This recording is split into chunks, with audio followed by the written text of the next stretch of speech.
So we have an interesting topic this morning about window safety. This is Lance Luke, the national building expert, and I have Martin Pea. He's sitting in the back, eating pastries, drinking coffee, make sure everything works properly.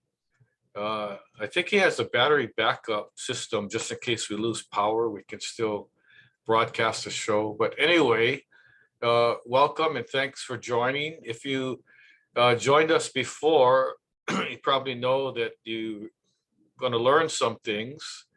And if you haven't, welcome. You're a new viewer. And so this is National Building Expert, Ask the Building Expert webinar series. And we usually talk about different building and construction topics. And then why do we do this? We put on these free webinars to help building owners, condo associations, property managers, resident managers, site managers, real estate attorneys, contractors, and whoever else is interested in the topic, homeowners as well. So let's talk about window safety, hazards and lawsuits. And this webinar series is presented by Construction Management Inspection, which is a company that I own. And we provide construction management services as well as building inspections, mainly in Hawaii, although we do travel to West Coast and different parts of the US. And if the price is right, we even go to international locations. So window safety, hazards, and lawsuits. So some buildings are unsafe. Some older buildings are unsafe. Some newer buildings may be unsafe also, and I'll talk about it. But, when I go traveling, I take a lot of pictures, not only for, vacation type pictures, but for work. So I can show people some of the photos I took when I talk about these issues in my webinars. And I give seminars throughout the country. Well, I used to until the pandemic hit, then I stopped, but I'll probably resume maybe starting next year. So I take a lot of pictures so I can use it for educational purposes. If you're able to see the screen, the photo on the top is a building in New York. And then the one on the bottom, guess where? Yep, San Francisco. So the reason why I put these photos here is because these buildings actually have windows that are not designed safely. And when I say that, the main problem is the windows go basically all the way to the floor or close to the floor.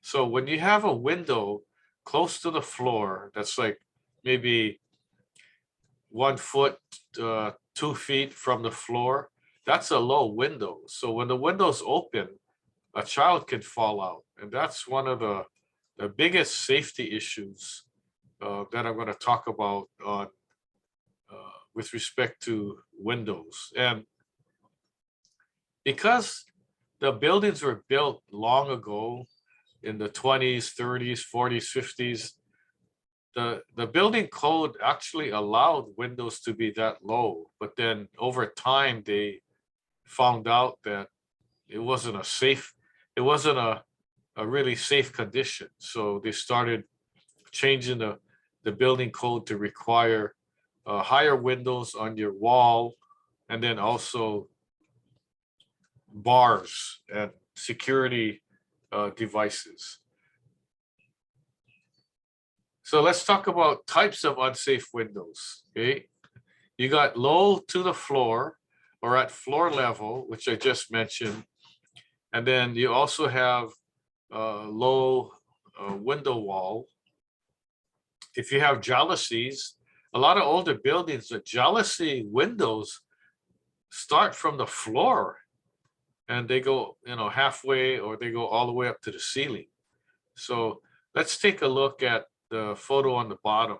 This is a kitchen of a townhouse, And if you look out the window, you can see that you're not on the ground level. You're elevated. So this may be a third story townhouse. But can you imagine if some of those glass slats were missing or cracked, and now you have the window so low to the ground, a child or pet can fall out and get injured. Likewise, if you look at the photo on the top, you see the windowsill is not even like a foot higher than the floor level. And the window is open pretty wide. So in this case, either a pet or a child can basically crawl onto the shelf, which is the windowsill, and fall right out. Now, it's obvious that looking at the photo, you're high because you look at the trees and you see the tops of the trees, so you know you're not at the ground level. So any window that's above 2 stories, in these conditions, they would be really unsafe. And there's a lot of buildings all over the place. And if you're attending this webinar and you're not from Hawaii, if you're from other states in the US, especially older cities, they have buildings that are older than the buildings in Hawaii, and therefore you see these similar conditions. Now, what other conditions do we have that are unsafe? Windows open too wide. And when I say windows that are open too wide, when you open the window, the opening is more than a 4-inch opening. And a 4-inch opening is very small. So if you look at a 4-inch opening, the space between the pickets, let's say, you can fit, if you cannot fit a tennis ball through, and the tennis ball is used because that's the basis of the 4-inch opening. If it's wider than 4 inches, a tennis ball can fit through. Okay, so if you look at the photo on the top, there's a baby, and you know, a baby is not that tall, right? So guarantee this window wall where the sill is, it's very low to the floor. Now, what did they do to make it safe? They installed these window bars. Okay, and the pickets on the window bars, the vertical pickets, are maybe 2 inches apart, so you can't fit a tennis ball through. So this is a safe condition. It was added after the fact, because can you imagine if the window bars weren't there, that baby could just fall out. And you know that this is a high-rise building because you can see the ground below and you can see the other taller buildings. So the bars are an after the fact, because when the building was built, it never came with bars. It never came with higher windowsill and all that. Now, another type of unsafe window is if your glass is not safety type, not safety glass, it's not tempered. And regular glass, if it cracks, it's sharp. It leaves shards, sharp pieces of glass. Tempered glass or safety glass, if it cracks, you have all these small little pieces of glass that aren't that sharp. There's not sharp pieces that can cut you or puncture or anything like that. So if you ever seen a storefront window, like at a bank or a car window that got cracked, you'll see that it was safety glass because there's a lot of small pieces of glass. Now, the older buildings, of course, had, you know, single pane, double pane, and none of the glass was safety type. So when it cracks, it just, you know, you have all these sharp pieces and large pieces of glass too. So that's an indication of whether you have safety glass or not, if it cracks and you see large pieces like in the photo. So in the photo, this window got cracked, and you can see big holes there and sharp pieces of glass still stuck on the window. So um, that's how we know that the glass is not safe.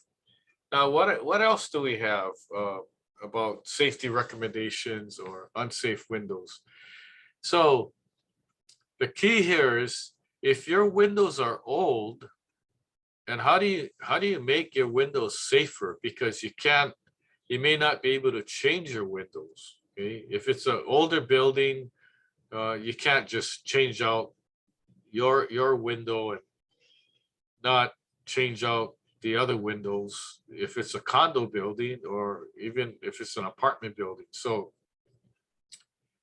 what people do is you can install safety walls, add safety bars, add locking mechanisms, or install a protective tint. So it kind of does not matter what type of window it is, whether it's a jalousie window, if it's a sliding window that slides,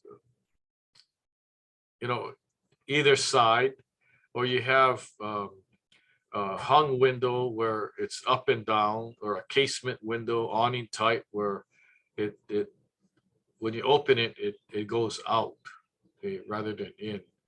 So some of the safety recommendations would be you install these L-shaped stops, or they call them L brackets, and you install it with one-way screws. And when you do that, it acts as a brake to the window, so you cannot open it that wide. But if your window is used for ventilation, you do not want to install those so that you can't open your window all the way and get fresh air. Okay, so there's also these safety bars or guards that you can use. You can buy and install it. So when the window's open, okay, that prevents anyone from falling out, okay, because you have the bars there. But you have to install it so that you can close the window, because if you open the window and install it and it's permanent, then how do you close your window when there's a rainstorm or anything? See, so you really have to take into consideration how these contraptions are going to work. Some may not work at all. So in the case where you don't want to install the bars where you're going to prevent the window from opening and closing, then you have to install these safety rails or safety bars, so that the window is free to open and close, but the bar is like on the inside of your window frame. Some more window tips, how to solve the problems. Of course, you want to replace the windows to meet the current building code, but that's expensive. And if you're in a condo building, it depends whether the windows are a common area that belongs to the building, or if the windows are a unit-owned component. So if the windows are owned by the unit owner, you're free to replace it, but subject to the association guidelines, architectural guidelines, because you can't have one unit with one type and another unit with another type, and it's not going to match. So usually the board of a condo association would hire an architect or a consultant to come up with several window schemes as far as the design, and then approve one or two, and that's a standard for the whole building. So if any unit owner in a condo building wants to replace their windows, they have to use the same design. And in some condos, they actually tell you what contractor was approved, and go to that contractor because those windows were previously approved. The other thing to be safe is to remove furniture near windows. Okay, so even if your window wall and your window sill is like 4 feet high, if you put a piece of furniture like a sofa, a chair, or a bed up against that window wall, when a kid goes on the sofa or the bed, now what's happening is you raise the level. So the bed is going to act like a floor, or the couch is going to act like a floor. So what is the elevation? What is the distance between the top of the couch to your open window? And if it's only a couple feet, that's a dangerous condition right there. So some window safety tips to keep children safe, to prevent accidental falls from a window. So what you want to do is keep young children away from the open window. Keep the windows closed and locked. Now, if you need to open the window for ventilation because your unit does not have air conditioning, then make sure you have window bars. So when the window is in an open position, a child cannot fall out because you have the window bars there. Okay, and like I said, don't place furniture near the windows. Children like to climb up on stuff, and when they climb up on a chair or something, now they're in a position where they can fall out of the window. Also, when opening a window for ventilation, okay, make sure that the children aren't near the window. Okay, even if you have to put some kind of barrier on the floor and the ground to prevent children from going near the window, then that's what you should do. Don't allow children to be jumping on beds or furniture or whatever near an open window. Supervise children, and make sure they don't play around open windows, okay, or openings. It could be even a door for that matter. And then also, a screen is an insect screen, and it's not a window. And the screen is not made to prevent children from falling out of a window. A screen is only made to prevent insects from the outside coming in, right? So flies, roaches, mosquitoes, that's what the screen is for. It's not any protective barrier unless the screen is made out of strong metal and it acts as a security bar. And if it's an after the fact screen, make sure it fits in the frame. A lot of times people go and change the screens out and it doesn't quite fit in the frame. And if you push it on one end, the whole screen can fall out. So, make sure that you have inspections done and test it out. Also, if you're using any window latches or devices or anything, make sure it's approved.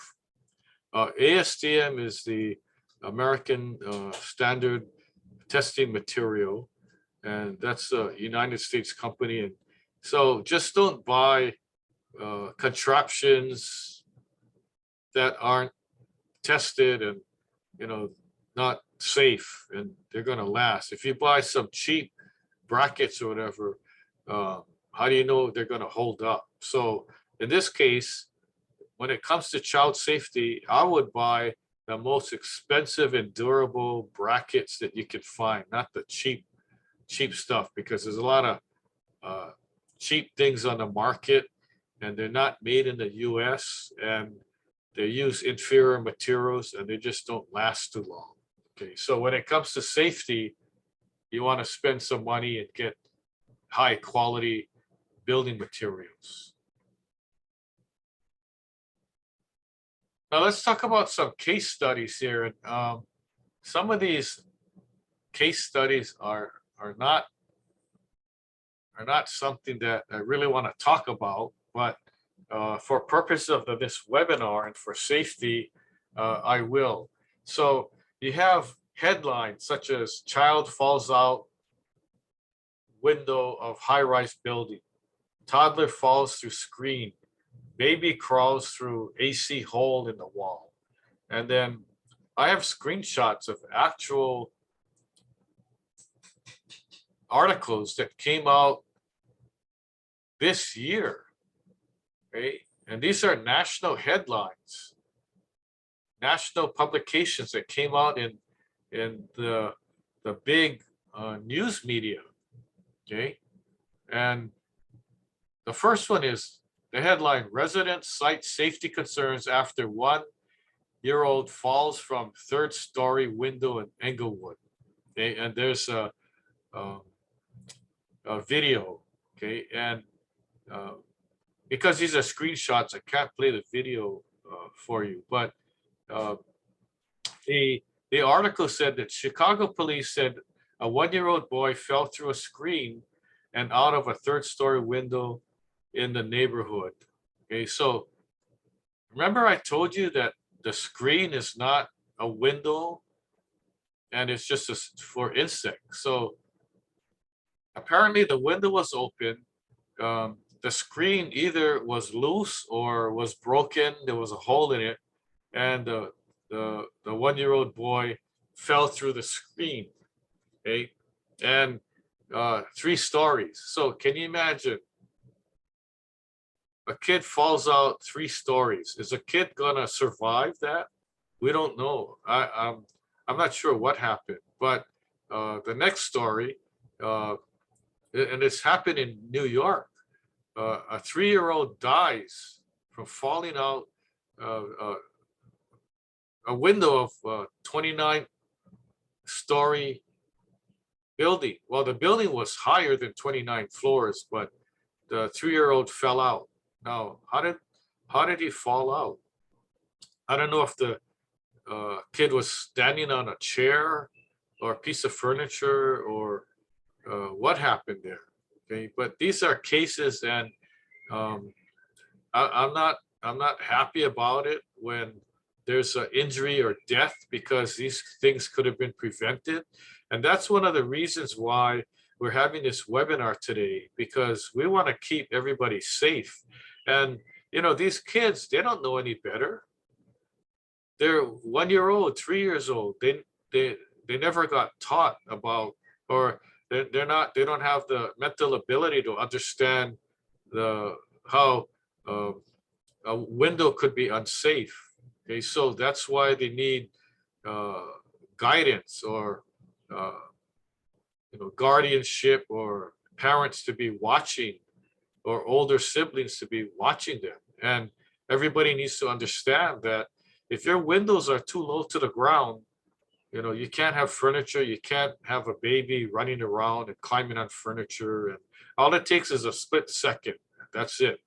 Now, there was another report that I got of um, a high-rise building and an air conditioner. You know those window air conditioners that you know go in the wall or in the window. Um, what happened was it didn't work, so they took it out, and now you have this big opening where your air conditioner was, and there's no window there. Okay, and so a baby crawled through the hole in the wall where the air conditioner was, and fell to the ground. And I don't remember the story of whether the baby died or not, or got seriously injured, but that's just, you know, common sense. If you're going to have a hole in the wall there or in your window, you got to cover it up, right? Just get a piece of plyboard. And this building was a rental. It was an apartment building. And they kept calling the landlord saying, I need to fix the air conditioner. I need to fix it. And then when I don't know who took it out, but they could have just got a piece of plyboard and nailed it to the wall or something, right? But sometimes landlords don't respond in a timely manner, and now you have this unsafe condition. Now, if you're from Hawaii, there have been cases in Hawaii where kids have fallen out of high-rise buildings because the window was open, the window wall was low to the ground. There've been cases where it's an older building, and it could be either a condo, apartment building, or a hotel, where it's an older hotel. They have jalousie slats, and what happens is the glass slats. Okay, there's the slats are held by these brackets, and over time the brackets get corroded, get loose, and the rivets get missing. And now all of a sudden you have these glass slats just falling out of windows. I've been in inspecting buildings, walking on a parking deck in Waikiki, and 20 feet away from me, slats had fallen out and cracked right in front of me and the manager. And I said, wow, this is unsafe. And the manager said, yeah, that's what I've been talking about. You know, the windows are old and we need to do something about it. So I said, I have a plan to deal with this, but the plan includes replacing every single window in your whole building. You know, and that costs millions of dollars. And a lot of condos don't have the money, but yet it's unsafe. Now, what happens when there's a serious injury or a death, and the insurance company gets involved and attorneys get involved, and then they trace it back to the unsafe condition? Now who's responsible? You know, the question would be, you know, board, when did you know about the unsafe window? Right? And they can't say, well, I never knew about it, when there's records of reports from building owners and the resident or site managers saying, you know, we have glass falling out. It's not safe. Aren't we going to do something about it? So got to be proactive. You can't just say, well, we know that's a problem, and you know, it's up to the unit owner to do something about it. Well, it takes everybody to work on it. Now, if the window in a condo, high-rise condo building, and when I say high-rise, it doesn't have to be a concrete building. It could be a townhouse building, you know, that's 3 stories or 5 stories high. If it has unsafe windows, that's a problem. And even, okay, so if the unit owner is responsible for the unsafe windows, guess what? The board has a duty to notify that unit owner that they need to replace their window. They can't just say, oh, I know it costs money and we're just gonna tell them fix your window, but we don't give them a time period. Okay. So what happens if there's jealousies, okay, and they fall out and they end up hitting somebody on the head and causing serious injury? Who's responsible then? You know, I think the responsible parties would be both the unit owner and the board, because the board failed to take immediate action to mitigate the problem. And they can't point the finger at the unit owner and say, well, the unit owner owns the window. Yeah, but did the board actually enforce the rule and tell the unit owner to fix their windows? Okay, so it becomes a legal issue at that point. So what is the advice from the building expert? So my advice would be to adhere to safety recommendations. And if you need more information, in addition to the information contained in this webinar, you can go online and just type in window safety or unsafe windows or some other search words like that. And there's a lot of things that come up. If you talk to window contractors, they'll tell you. You know, of course, they want to sell you new windows, but they'll be able to talk to you about the unsafe window issues in older buildings, and then, you know, take action to resolve the problems. And how are you going to do that? It doesn't matter whether you're a apartment building owner, you're a hotel owner, an office building owner, you're a condo owner, you're on the board of a condo, you're a resident or site manager. You need to be proactive. And if you see something, say something and do something about it. Okay? Don't just say, well, it's an old building. What can we do about it? You know, it comes down to a money issue. But how do you trade money for somebody's life? Like in a case of, you know, a 3-year-old falling out of a high-rise building and getting killed, right? If you ask the parents, oh, well, you know, we didn't we didn't fix it because it's going to cost $3 million. They don't care about that.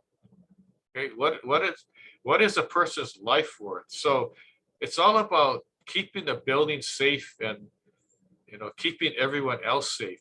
There's a lot of buildings now. I'm talking about, let's say, Honolulu. There's buildings were built in the 60s and 70s, high-rise buildings that have unsafe windows. They don't have safety glass. They have jalousies going down to the floor. If the jalousies weren't fixed, you have old clips, rivets that are missing, all kinds of different things. So if you're a condo owner or a board member or a property manager, you want to look at the reserve study. And if there's no line item for window repair or replacement, then suggest that they include that, because it's going to come up. And if they include a line item on the reserve study and the amount is $20,000, that's not enough. That may be enough to repair 1 or 2 units, but sometimes on older buildings, you can't repair it. It's too far gone already. If the window frames are made of wood and the wood's all termite eaten, that's a window replacement already, because if you're going to fabricate new windows and it's custom and you're going to make it out of wood, you can't use the same glass because the glass is old. It's not safety glass. So you might consider a different kind of material, maybe aluminum or vinyl, okay, instead of wood. So there's a lot of different things to think about. Okay. So basically, that's the gist of my presentation. I want to talk about what's upcoming webinars, or actually before that, what you missed. If you have not attended our webinars before, we've given like maybe 85 webinars on different topics like roofing, concrete repair, electrical, cast iron, piping, termites, contractor bidding, building codes, building permits, contractor licensing. You go to our website and we have videos on demand. So even if you missed the live version, you can still watch it. I would say, get some cool drinks, maybe pop some popcorn, get you some snacks, and then, watch it on your own time. You don't need a Netflix account or anything like that. Okay, just go to our website. I'll give you the website name in a little while. What's coming up? We have webinars coming up, and let me go down the list with you. We have one that I'm giving on Grenfell Tower fire. And the Grenfell Tower was a high-rise in London. And I decided to deviate from the norm and talk about a building outside of the United States, because that was a huge fire. I'm going to be talking about what the cause of the fire was, why the building was unsafe, what the design flaws were in the building, and when the building was renovated, what the error was in the renovation, the use of defective building material, and all that led to a lot of deaths. And that's going to be an interesting topic. I was going to fly over there maybe 2 years ago, but because of the pandemic, all the flights are canceled. So I didn't have an opportunity to inspect it myself. But anyway, I got enough information on that. So the next webinar topics would be hazardous building materials. And that's going to be interesting. I'm going to talk about asbestos, lead paint, mold, that kind of stuff. Then special inspections, building code requirements. That mainly pertains to new construction. And then construction inspections, how important are they? And then problems in the construction industry. And then I have one in webinar in November titled defective building materials. And believe it or not, there's different building materials that have been used in the past and still currently that are defective from day one, except at the time it was in use, it wasn't known to be defective. It was only after years went by, then it was proven that the materials were defective, such as siding, roofing. Some of the roofing shingles were man-made type and composite, and when it gets wet, it starts rotting.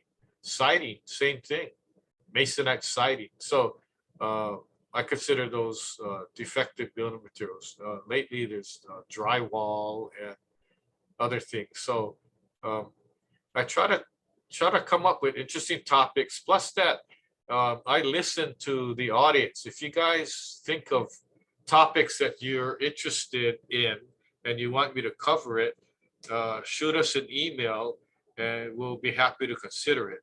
We did a webinar on monster houses and that wasn't on the list, but because we had a lot of demand, we decided to do a webinar on that. So right now I'm putting together a short book on monster houses. It's monster houses in Hawaii, and I'm doing research now at DPP to get more information. So once I get all that, those are going to be kind of exhibits to the format in the book, and you can see firsthand what's going on with monster houses. And not only that, you're going to have factual and correct information, not somebody telling you, somebody told me that this house is a monster house. I'm going to provide the fact showing the actual violation notice that was sent to the homeowner developer by DPP and what it says. That's why it's taking long, because I have to hire people to do research for me down at DPP. But it's gonna be undisputable because it's all there in black and white. So that's what's coming up. If you're interested in getting a copy of the book or watching the webinar, let us know. So I'm gonna put okay, so it's gonna be Q&A time soon, but I'm putting up my email, lanceluke@hawaiibuildingexpert.com. If you have any questions on any topic that's covered, like today on window safety, shoot me an email, or after you watch any of the other webinars that we've given, if you have any questions on that, shoot me an email and I'll be happy to respond to you. I might not respond right away, but once you send it, I know I have it and I'll be working on a response. You can also call me at my office, 808-422-2132, and you can talk to me live or leave a message if I'm not able to answer. A lot of times I'm in the field, right? I could be on a roof or down in a trench. And so if I don't answer my phone, that's probably the reason why. Our website is askbuildingexpert.now.site. If you go to that website, and that site is pretty big, we've spent a lot of time, money, and energy building the site. So it has a listing of all the webinars that we've given and we're going to give this year. It has all the webinars, the videos that we've given from last year, 2021, and this year. We have takeaways such as PowerPoints. We also have a section on various websites that we have. So remember, if you need any help, the company is Construction Management Inspection, and this is Ask the Building Expert series provided by the National Building Expert. So I'd like to turn over to Martin right now and see if there's any questions from the audience. I'm going to stop share right now too. Okay, Lance. Yeah, we got a few questions that have come in, so I can get those on to you. Okay, great. Okay. And also on Facebook, we get a mahalo for your educational series. So your work is appreciated and we thank you. All Let right. me ask you the first one here that we got that came in. It says, I live in a newer building and my window can open really wide to over 8 inches.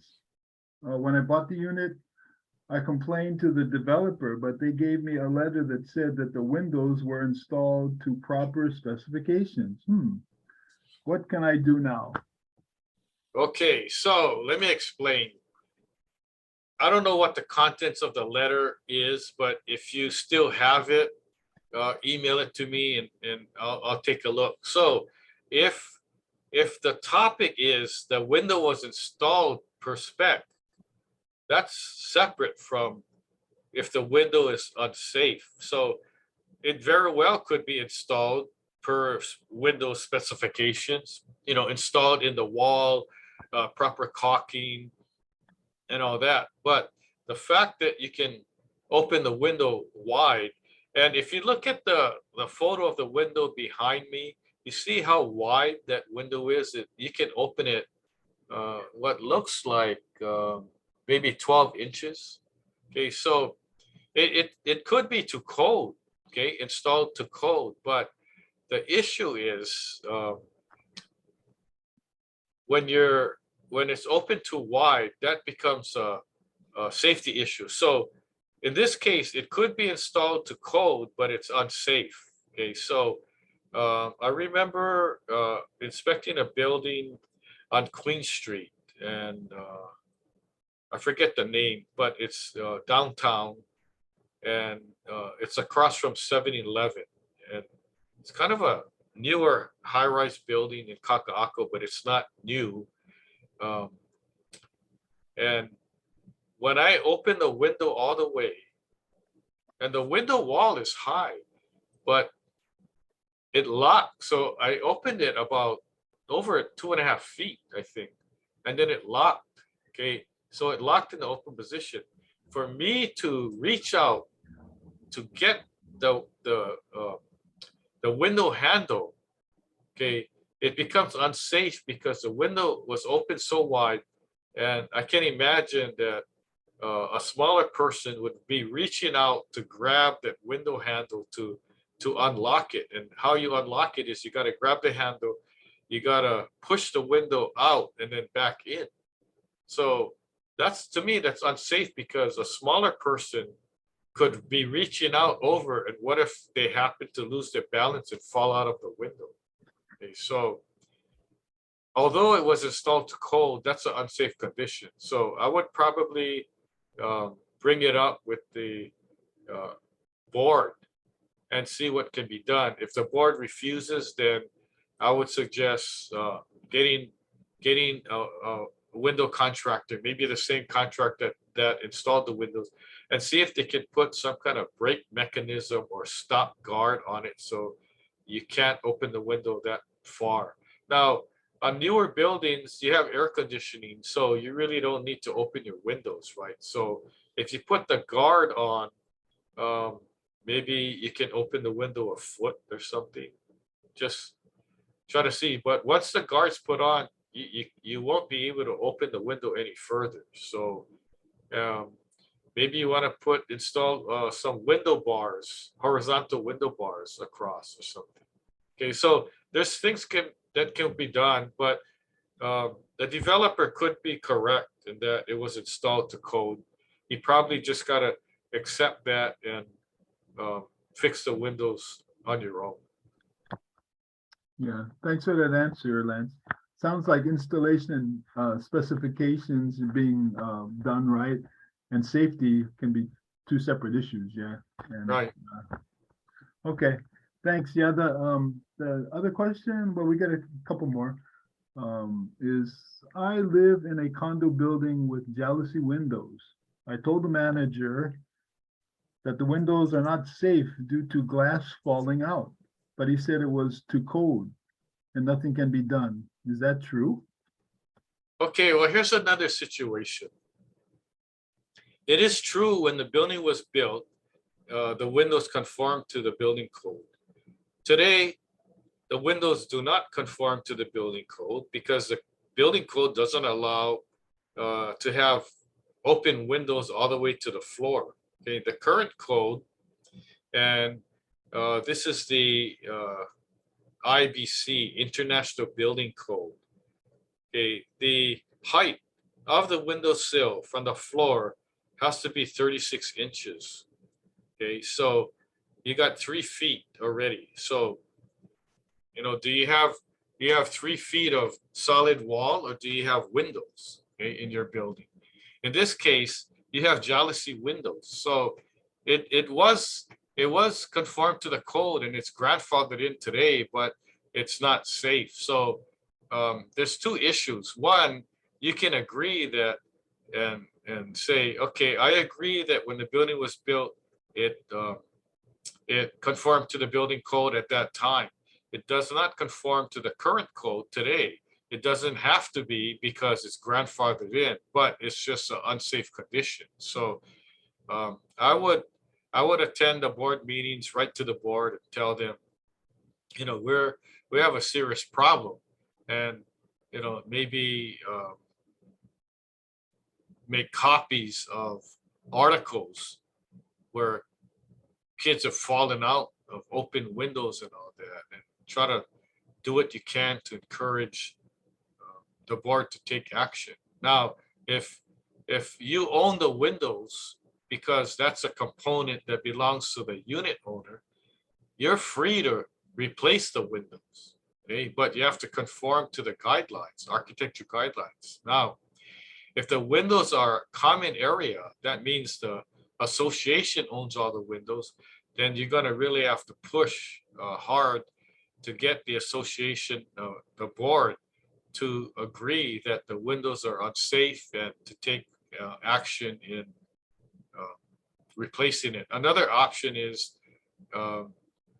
you can force the board to designate the windows as a high risk component. They're not safe and they need to be fixed. So there's different ways to accomplish it. It's not going to be easy because everyone knows that to replace windows in a high-rise building, it costs millions of dollars. See, so, but keep on it and then see what happens. Thank you, Lance. That's a good answer there. Got a couple more questions here. Let's see, this one, it says, my condo building is forcing owners to replace their windows and not due to any unsafe conditions that you brought up. The metal window frames have corroded and water is leaking in. Is there any alternative to paying the $22,000? Yeah, sell your unit and move. But actually, the correct answer is basically no. Okay, the alternative is, although the window is not unsafe by their standards, okay, it kind of is unsafe because, you know, people aren't gonna die or fall out or anything. But the safety issue is if the window acts as the exterior of the building. Okay, so if the frame is all eaten up, corroded, and every time it rains, water gets in, that's not safe because you don't have any protection now from the elements. The other thing is, on older buildings, you have drywall, okay, on the inside, and if the building was built prior to like 1978 and you have drywall, there's a very good chance that the drywall mud, the tape joint compound, has asbestos containing material. So the problem is when water gets in through a leak because of your window frames or your caulking is bad, now you have 2 issues. Now you have damaged asbestos material because it got wet, and now you have potential for mold to grow. So when you talk about asbestos and mold, okay, is that Is that a safe building? No. So therefore, you can say because of the windows, now it's an unsafe condition. And if somebody's breathing the toxic mold, living in the unit because of the window problem due to the leak, they're going to get sick maybe, right? So I would say that there's different levels of safety. It's not unsafe to the degree that someone's going to fall out and die, but it's still unsafe because you have asbestos and toxic mold in the unit.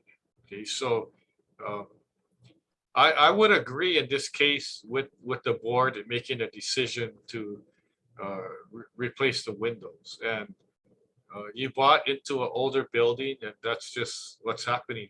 Right now, there's a lot of older buildings that are going through retrofits for, uh, cast iron piping, maybe electrical, elevators, fire sprinkler system, fire alarm system. There's a whole bunch. A lot of condo buildings are underfunded, and it's a false sense of security because they're not raising their maintenance fee high enough to accommodate, or they're not doing a special assessment when they need to. So I've rarely seen a lot of healthy condos where they have enough money to fix everything. A lot of it is kicking a can down the road, and then it costs even more money at the end. More money in getting the work done, and more money to fix damages that could have been fixed cheaper had they attended to it right away. But yeah, that's the answer to that question. We got any other comments or questions? Let's see, no other comments that I can see on Zoom or Facebook right now, but we have one more question here. It says, I was wondering if the same safety requirements apply to single family houses. Good question. Yeah, the answer is yes, to a degree.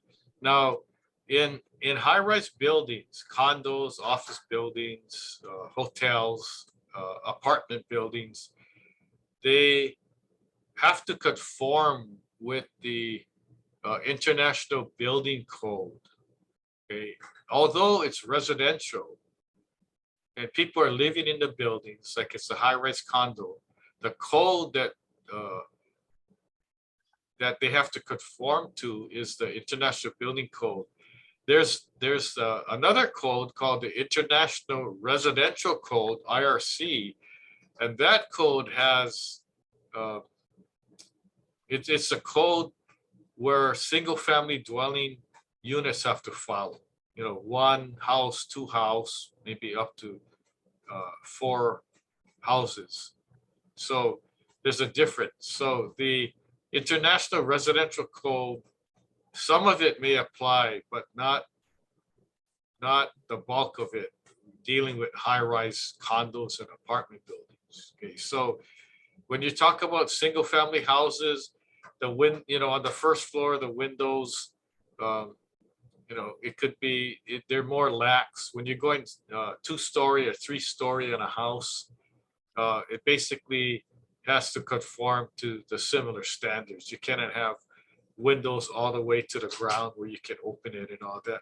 Just think about common sense. What is the safest way to do things? And when you look at the code, a lot of times the code is written for safety, and not only for common sense, but over time when accidents occur, then the entity that actually writes and reviews and updates the building codes, they get all that information. They get all the reports of accidents, and they look at the code and say, how can we revise the code to prevent this accident and that accident? Sometimes they can't. There's no way to do it, and sometimes they can, right? So that's why in order to make the code safer for building buildings, you can't make it totally 100% safe. That's why,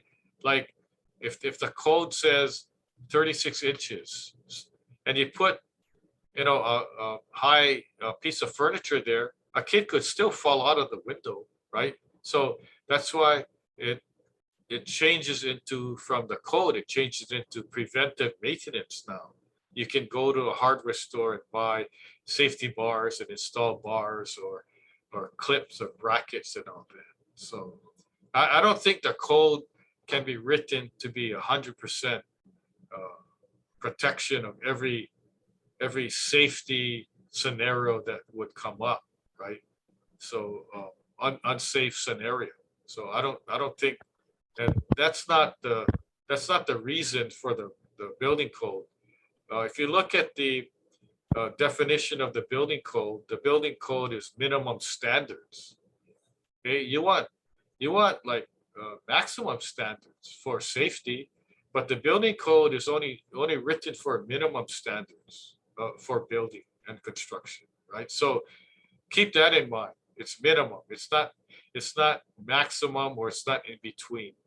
And so when I'm out doing inspections, although they're conforming with the building code, I'm always cognizant of the fact that the building code is minimum standard only. It's not a greater than minimum standard. It's not the highest standard in the land, and it's not maximum standard. So that's the difference. But the code is better than not having any standard at all, right? So that's where we are.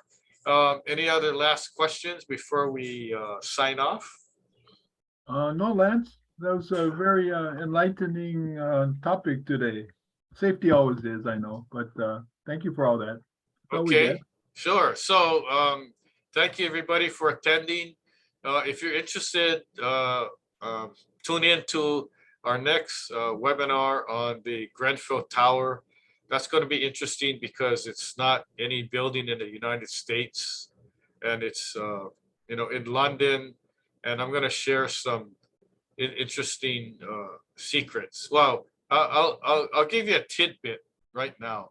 That building, okay, was designed.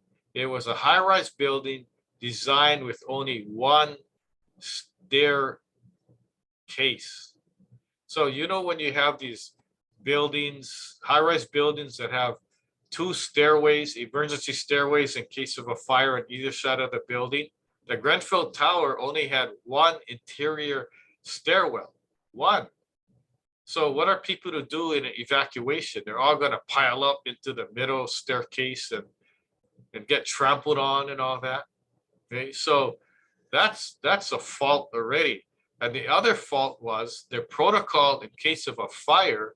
And you know why they have those emergency exits, two exits on either side of the building? That's for all the occupants to leave in case of a fire. That's for emergency exits for safety. So can you imagine if our high-rise buildings only had one at the end of a building? You pick which one. That's already a safety problem. Okay. Now the other biggie, okay, and I kind of don't want to tell you this. I want to wait until you attend. But the other thing is, in fire emergency, whenever there's a fire and you hear the fire alarm, what do? Right? Evacuate. That's the first thing. You learn to check to see if there's a fire on your floor or whatever, and then evacuate. And you go down the stairs. You don't take the elevator. Okay. What happened in Grenfell Tower? The protocol was you do not evacuate. Get this. I was shocked when I found out. Okay. The protocol in case of a fire in that building was remain in the building, shelter in place. What kind of lame protocol is that? When your building's on fire, you're going to stay in your unit and burn to death? And that's what exactly happened to people. Okay. So that's why there's a whole number of things that were wrong from the beginning. So, Hey, Lance, can I ask you, I thought of this when you mentioned about this Grenfell. Do you think we have any similar problems in our islands that might be of concern? I don't think so. You know why? Because the U.S. building code is not the same as the building code in Europe, in London. Oh, and I get it. I haven't been I haven't been to too many buildings where there was only one emergency stairway. Hmm. I think I've been to maybe one or two, but they were not high-rise buildings. They were, you know, shorter buildings, a couple floors. And that Grenfell Tower, they had a renovation done, and during the renovation, they added a cladding on the outside of the building to reduce the heat inside the units. But guess what? The cladding caught on fire, and the fire spread because of that. Because the inside material of the aluminum cladding, it was like a sandwich, was a kind of foam that was not fire retardant. So, I mean, it was ridiculous. The more research I did, the more I was shaking my head, going, "This is ridiculous. This should never have happened." So, anyway, I don't want to give too much, because if I give everything, no one's going to attend the webinar, right? So, I kind of have to give tidbits of information to pique people's interest so they want to attend. So, anyway, thank you, everybody. On behalf of Martin Pea and myself, Lance Luke, the National Building Expert, thank you for tuning in. Hopefully you join us on the next series of webinars. Also, go to our website and watch the other webinars. We got so many different topics. I'm sure you're going to find 1, 2, or 3 that you're interested in, and watch it. It's free. We may change it later on, so we're going to charge admission. So watch it now while it's free. All right, so we'll sign off now. Thank you very much for attending, and we'll see you at the next webinar. Aloha. Aloha.